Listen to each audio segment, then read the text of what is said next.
Hello everyone and welcome back to another video from Crazy Gamer.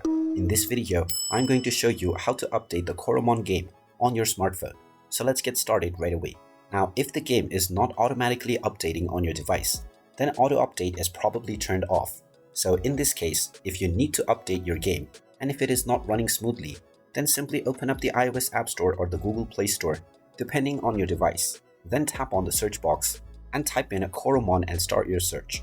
Once you find the Coromon game, go ahead and tap on it, and if you see an update button instead of play, then simply tap on this button to install the latest updates for the game. Once the installation is completed, you will see the play button once again.